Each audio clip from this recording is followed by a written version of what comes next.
In 1901, two Englishwomen, Charlotte and Moberly and Eleanor Jourdain, visited the Palace of Versailles in France, not knowing that this trip would lead them to a baffling and inexplicable experience that would spark debates and intrigue for over a century.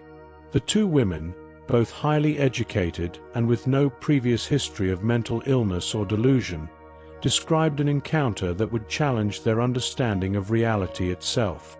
What happened to them on that day remains a subject of fascination for both historians and paranormal enthusiasts alike, and it's a mystery that continues to provoke questions about time, space, and the very nature of human perception. Their story began on a seemingly ordinary day when Moberly and Jourdain arrived at the palace, hoping to explore its stunning architecture and grounds. However, shortly after entering the grounds, something strange began to unfold. According to their account, the usual atmosphere of the gardens appeared different, even unsettling. The gardens, once filled with tourists and the noise of the modern world, had become eerily quiet. The landscape seemed to shift before their eyes, and they soon noticed the absence of the familiar features that would typically mark a tourist attraction. What they did not realize at the time was that they were no longer in the 20th century. As they continued their walk, they noticed that the people around them appeared out of place. The visitors in the palace gardens were no longer dressed in contemporary clothing, but rather in the attire typical of the 18th century. The women described seeing men in formal coats and powdered wigs, women wearing dresses with wide skirts, and all of them behaving as though they were oblivious to the fact that the year was now 1901. The women were not yet alarmed, but they soon found themselves confronted with even stranger occurrences. One of the first figures they encountered was a man whom they described as a gardener. His clothing was not that of a modern worker, but instead the style typical of the 18th century, complete with a coat and a hat that seemed oddly out of place in the modern era. They found this strange, but the man seemed normal to them. He even directed them in a friendly manner, guiding them towards the Temple of Love, a picturesque structure on the grounds of the gardens. As they walked further, Moberly and Jourdain saw even more people dressed in the style of the 1700s, and they began to feel as though they had entered another world altogether. The most bizarre moment occurred when they encountered a woman standing near the Temple of Love. This woman was dressed in a pale blue gown and appeared to be of aristocratic status. She seemed not to notice the women's presence, which struck Moberly in particular as odd. The woman's clothing, her demeanor, and her very mannerisms seemed entirely consistent with the late 1700s. The women felt as though they were part of a living history book, watching real people from a distant era go about their business. What was even stranger was that, despite being so vividly aware of their surroundings, the figures they interacted with seemed unaware of them in return, as though they were not seen as outsiders. As the two women continued on their journey, they eventually came across a man whom they identified as the Comte de Provence, a historical figure who later became Louis XVIII of France. The man, whom Moberly and Jourdain spoke to in passing, showed no recognition of their time period or the fact that they were visitors from the future. His appearance and demeanor were also a stark contrast to modern-day clothing and manners, and both women felt that they were speaking to a man who was living in a time long before their own. The experience of interacting with figures from the past seemed so real and immediate that they were convinced they had entered into a moment of history itself. Despite the many strange events and interactions, the women had no sense that they had traveled back in time. They only realized later, after exiting the grounds and returning to the modern world, that the atmosphere and the people they had encountered were not part of an elaborate historical reenactment or a simple tourist attraction. They had, in fact, witnessed something far stranger than anything they could have anticipated. The entire encounter lasted only a few hours, But when Moberly and Jourdain left the grounds of Versailles, they were profoundly affected by what they had experienced. In the weeks that followed, the two women spoke at length about what had happened. They were deeply troubled by the vividness of the experience and the absolute clarity with which they had interacted with historical figures. The feeling of stepping into the 18th century was undeniable, and yet, both women could not explain why or how it had happened. They could not shake the notion that they had somehow slipped through time and into a moment of history long past. The more they thought about the experience, the more convinced they became that what had happened to them was not a simple trick of the mind. They were not hallucinating, nor had they been deceived by their senses. The women were fully aware of the modern world they had left behind, and the transition into the past had been seamless, almost too real to be dismissed as a dream. What they had experienced was something that defied conventional explanation, and they soon realized that they would have to make sense of it in their own way. To share their experience and perhaps find an explanation, Moberly and Jourdain published their account, an adventure, in 1911, detailing their visit to Versailles and their encounter with the 18th century. Their narrative, while extraordinary, was convincing enough to spark interest and debate among the public. Some believed their story to be a genuine account of time travel, while others suggested that it was the product of an overactive imagination or a psychological anomaly. Regardless of the explanation, the Moberly-Jourdain incident would go on to become one of the most famous and controversial cases in the realm of paranormal phenomena. The Moberly-Jourdain incident left the world both captivated and perplexed. What could explain the extraordinary events these two women experienced at Versailles? While some dismissed their account as nothing more than a case of imagination gone awry, others began to look for more plausible explanations. A wide variety of theories emerged over the years, ranging from psychological phenomena to more far-fetched concepts, such as time travel and parallel universes. Each theory attempted to explain the women's experiences in a way that could align with known scientific principles, though none could fully account for the vividness and persistence of their account. One of the most straightforward explanations put forward was that of a shared hallucination. Skeptics suggested that the two women, both of whom were highly educated and intelligent, had somehow fallen victim to the power of suggestion. In the weeks leading up to their trip to Versailles, both women had been immersed in reading books and materials about the French Revolution and the history of the Palace of Versailles. It's possible, some argued, that their minds had been primed to expect to see something out of the ordinary, causing them to misinterpret normal sights as extraordinary. The sight of people dressed in historical clothing could have been nothing more than tourists or actors participating in a historical reenactment, albeit one that was not immediately apparent to the two visitors. Another possible explanation was that the women experienced what is known as a time slip, a phenomenon in which people claim to have experienced a moment in the past as though they were actually there. Time slips are often cited in paranormal literature and are associated with cases where individuals report inexplicably traveling to a different era or being able to interact with figures from the past.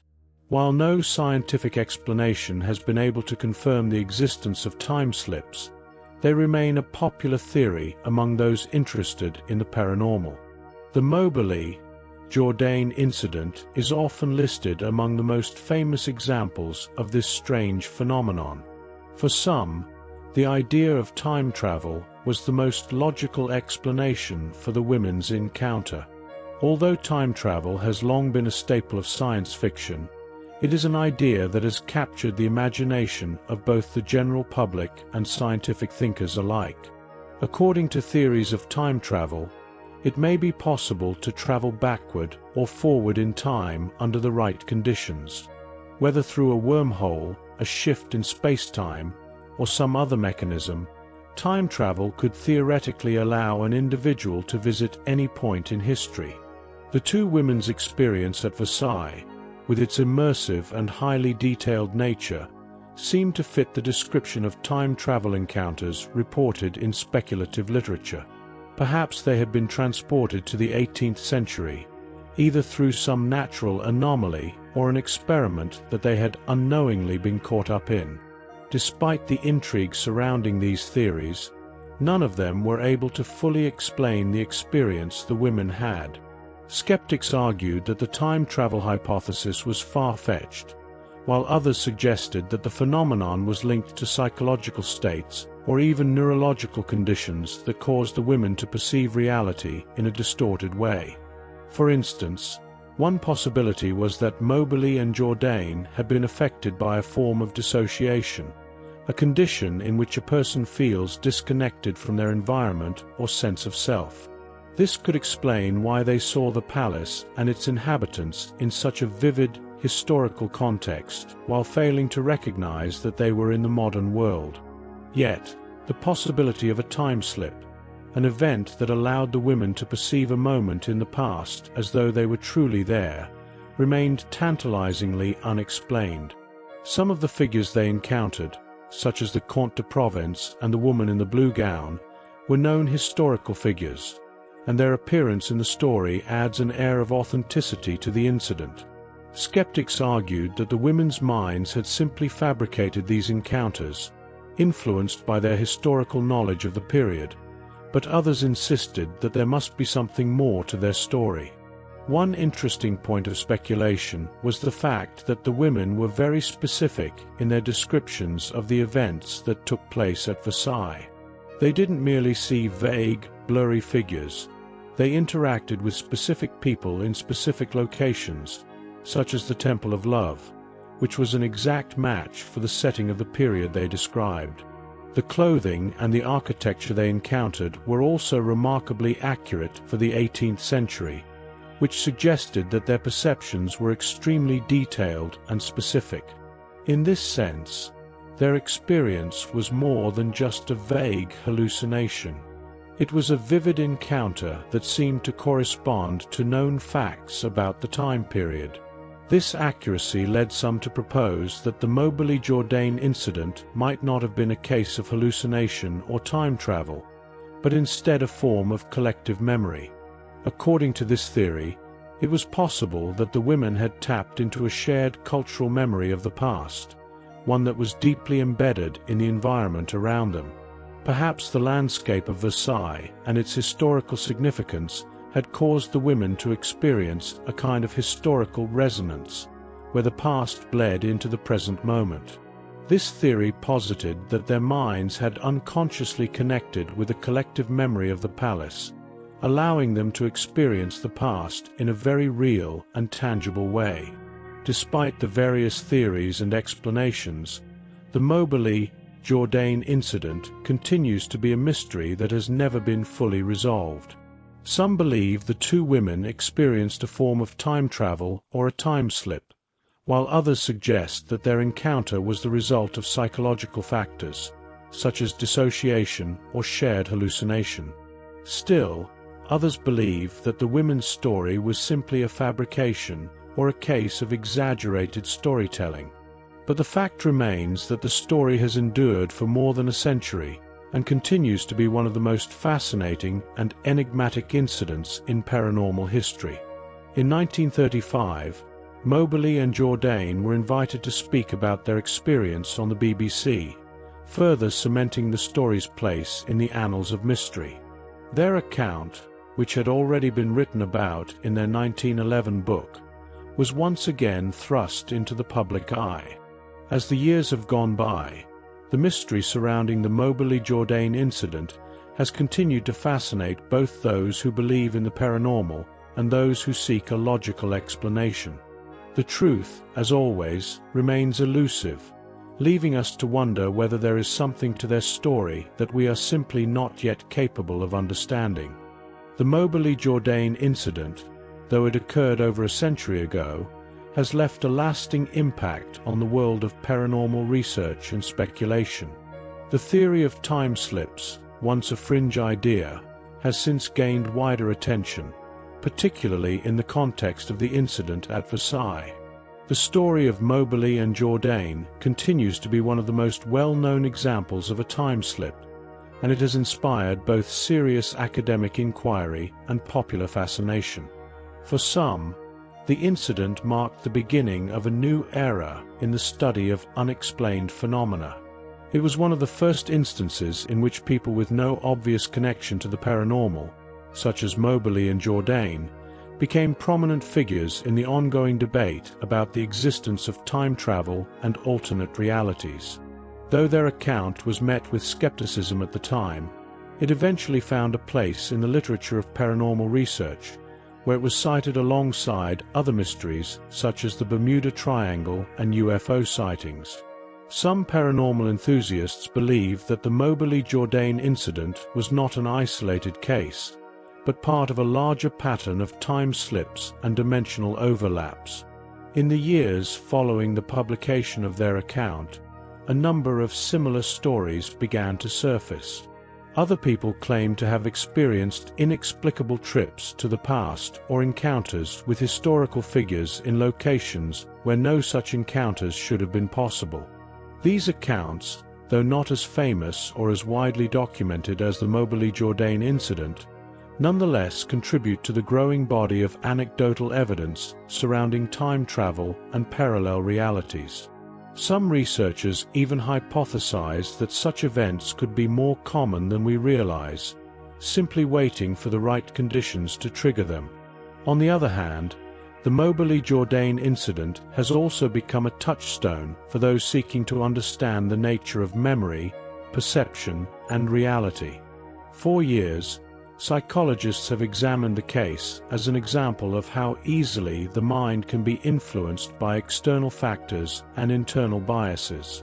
The idea of a time slip might seem like an outlandish concept, but it also raises intriguing questions about the ways in which we perceive and experience the world.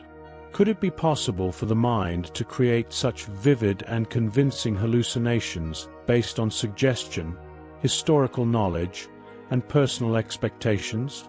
Or is there something more to the incident, something beyond our current understanding of physics and reality? The influence of the Moberly-Jourdain incident is also evident in popular culture. Time travel, once a concept confined to science fiction, has become a pervasive theme in films, television shows, and literature. The story of two women experiencing a moment in history, as if they were actually there, fits neatly into the broader narrative of time travel as both an exciting adventure and a philosophical puzzle. The idea of slipping through time and interacting with the past has captivated audiences for generations, and the Moberly-Jourdain incident is often cited as one of the earliest real-world cases of such a phenomenon. While the story has remained a topic of speculation and debate, the Moberly-Jourdain incident has also led to a renewed interest in the Palace of Versailles itself. In the years since the event, historians, tourists, and paranormal investigators have flocked to the site, hoping to uncover clues that might shed light on the strange encounter. Some believe that the palace itself is a focal point for anomalous activity, while others speculate that it is simply the atmosphere surrounding the place, a blend of history, architecture, and cultural significance that triggered the women's remarkable experience. Regardless of the reason, the Palace of Versailles remains one of the most visited and intriguing landmarks in the world, in part because of its connection to this mystery. Interestingly, the incident also had a lasting impact on the women themselves. Although both women were highly respected in their fields, the Moberly-Jourdain incident brought them both a great deal of unwanted attention. Their story was met with skepticism, ridicule, and scorn, with many dismissing them as unreliable witnesses or even mentally unstable. Yet, despite the public backlash, both women maintained their accounts and stood by their experiences. Their commitment to the truth, in the face of widespread disbelief, only added to the intrigue surrounding the incident. Today, The Moberly-Jourdain incident remains a part of the folklore of paranormal research and continues to spark debate among those fascinated by the unexplained. Was it a case of mistaken perception, a shared hallucination, or an authentic time slip? Perhaps we will never know the true answer. Yet, the incident serves as a reminder that the world is filled with mysteries, many of which defy our understanding of time, space, and reality. Some individuals still visit Versailles with the hope of experiencing the same strange phenomenon that Moberly and Jourdain allegedly encountered. Whether they are hoping to catch a glimpse of the past or are simply drawn by the allure of one of the most enigmatic stories in history, their journey serves as a testament to the enduring power of the incident to captivate our imaginations. The Moberly-Jourdain incident has lived on for over a century, and it is likely to continue fascinating future generations. As time goes on, more and more people may encounter inexplicable phenomena, and some may even find themselves in situations that defy logic and reason. Could the Moberly-Jourdain incident be a glimpse into a larger, hidden world, a world where time and space are more fluid than we realize? Or was it simply a case of two women experiencing an extraordinary event that can never be fully explained? The answers remain elusive, but the mystery endures. And perhaps, in the end, it is the mystery itself that continues to draw us in, leaving us to wonder just how much of the world around us remains unexplained and hidden from our view.